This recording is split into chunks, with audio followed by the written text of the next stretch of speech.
curious, why did you feel it as a monk? Why would you say it's so important at the time of death, since that was the moment you thought you might be dying, to keep mindfulness so strong?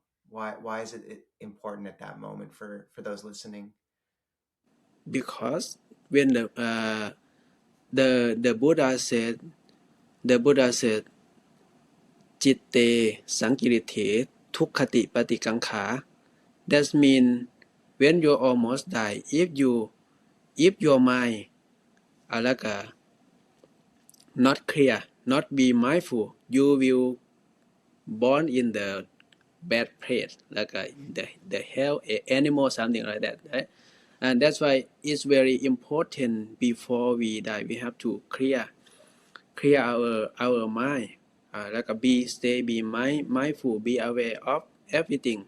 Some uh, for the Buddha teaching, if you focusing, maybe you can get enlightened. That moment is very important to practice. But no more people, many people don't think about that moment, right? And in my mind, you cannot practice that moment without your practice in normal life, because it you got very pain, very feeling, yeah, right? Sometimes you're feeling about, you think about your family, you think about your money, your work, your everything, it come to your head, but you cannot focus only on your breathing in and breathing out.